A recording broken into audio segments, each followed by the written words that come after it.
I'm a student at Durham College.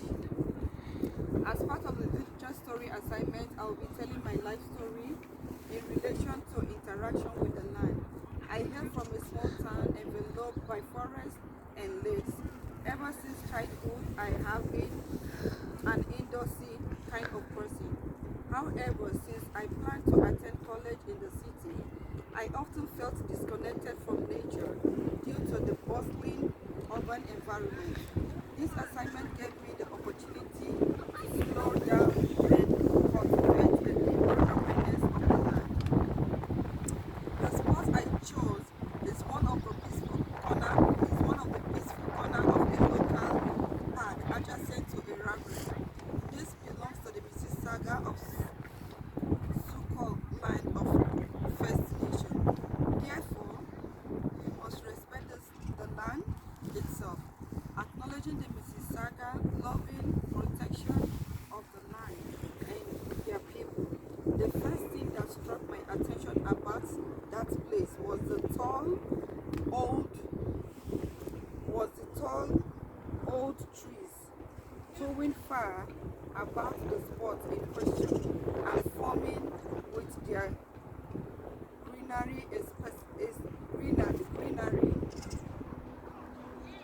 spices of volts light fell through which the light fell.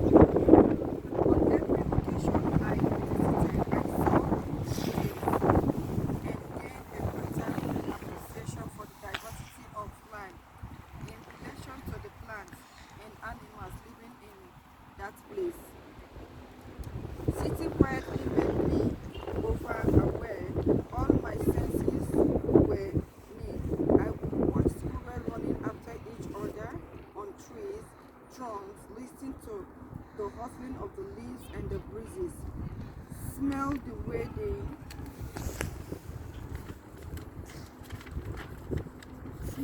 the ground becomes damp, following a downpour, and possibly feel the roughness of barks with my palm. It makes me realize how much beauty and wisdom exists in nature when we simply make space to be present with them. Indigenous connection to the land. Indeed, I would say that learning about connection between indigenous people and the land has really oriented my perspective. The value of indigenous traditions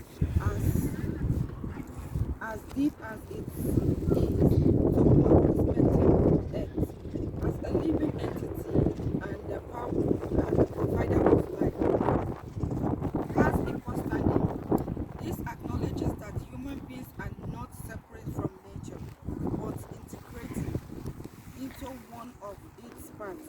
I guess this is just the reason this worldview is so important.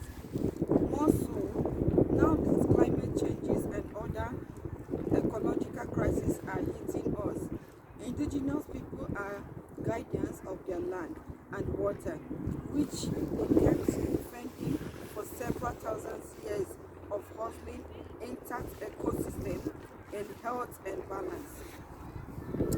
This line implies that even after centuries of colonialism and land grabbing, most indigenous people went on protecting the environment and struggling for the rights of nature.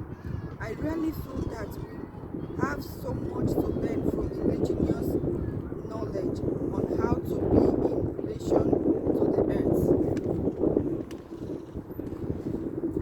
Causes, connections, and reflections. I have spent my time sitting at my spots, reflecting on the land. These have tied into so many of the themes we have engaged with in the course around sustainability, environmental justice, and our responsibilities to the plants.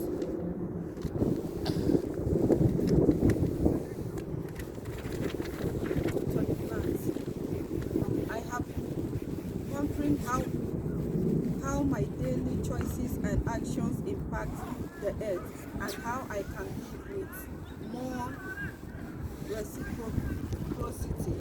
One of fascinated me was Robin Wall Kimmer's Easy, returning the gift. She elaborates more on the indigenous principles of reciprocity in a way that human beings in turn have to give something back to the earth in return for what the earth gives them. It only made me think of how I could be able to live more sustainably and give thanks to God more every single day of my life. I have the intention of incorporating some of the lessons